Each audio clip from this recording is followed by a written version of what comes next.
Welcome. I'm extremely excited to do this kinematics course with you.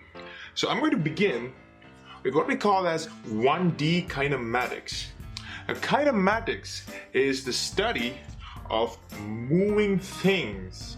That's right. That's how science began. Science began when people saw things which were moving around that made them really curious. All right. Now we're going to start physics with pretty much the same thing. We're going to start with the science study of moving things. Now, moving things using equations and graphs.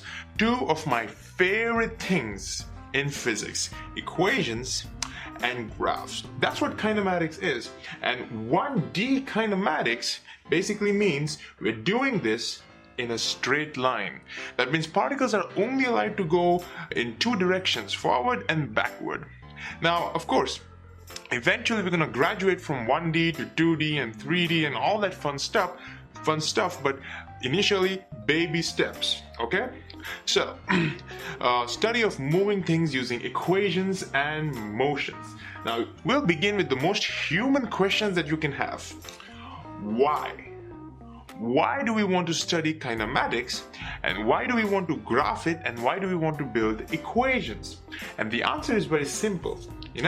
We like to build things. That's right. That's obsession that humankind has with technology, is we want to build things. What kind of things we want to build? I'm glad you asked me that question. We want to build things like cars. That's right. We want to build cars, awesome cars which can go really, really fast. That's right. We want to build fast cars. Now, when you're talking about fast cars, we want to talk about certain quantities. Quantities like, how fast it goes, like what's the top speed that it has, how fast or how quickly it can pick up speed. That's important. And also we want to worry about things like its braking distance. I mean, think about it. You have a fast car with you, it has a good pickup, that's great, but you also want to worry about how much distance it takes before the car comes to a grinding halt when brakes are applied. All this is day-to-day life stuff. It affects every individual who uses cars, and I'm pretty sure most of us use cars today. Okay, now to understand all this, we need kinematics. Studying motion is about understanding all these things. But cars aren't the only ones that are moving fast. There are things that are moving faster than cars. For example, we have aeroplanes. That's right, we want to go cross country, we use aeroplanes today. Now, when you're talking about aeroplanes, what do we need to do? What kind of calculations do we need to do? Well, many things are there, but some of them I can think about is we can think about the takeoff speed. I mean, think about it. An aeroplane cannot fly unless and until it has a minimum speed. All right, it cannot go into the air. We call it as the takeoff speed. So we need to understand what the takeoff speed is going to be in order to build aeroplanes, and accordingly we need to also build runways. We don't want the runways to be too short, because if they are too short, then the aeroplanes don't get to the takeoff speed, so they don't take off, and destroys the whole purpose of the aeroplanes. And you don't want to build runways too big, because we don't want to you don't want to waste resources, right? So in order to do all this calculation and make your aeroplanes and runways, everything as efficient as possible, guess what we need to learn? Kinematics. That's right, we need to learn kinematics. And we all know a good physics introduction must always have rockets. That's right.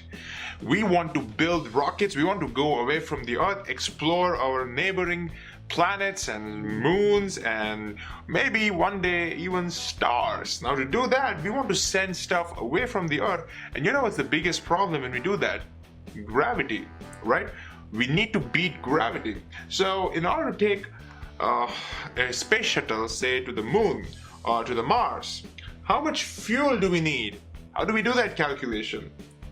How much acceleration does a rocket need? When the rocket is going up, it gets this thing called as an acceleration.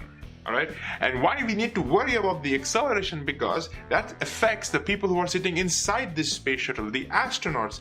They are exposed to these extreme g-forces. How much g-force do they get? How do we do these calculations? Kinematics. That's right. Of course, rocket science is complicated, but we need kinematics to understand all this. So you see, kinematics is the basics of studying any branch of physics. That's right. If you want to study, say, electromagnetism, or you want to do fluid mechanics, or you want to do thermodynamics, basically anything you want to do, kinematics is the key. Kinematics is like the basic stuff that you need to know. So, what we're going to be doing in this next few episodes, we're going to introduce kinematics, we're going to go deep into it, and slowly and steadily we're going to build intuitive concepts, and we're going to try and master kinematics for you. So if you are as excited as I am, then please subscribe, and I will see you next time. So stay tuned. Physics rocks.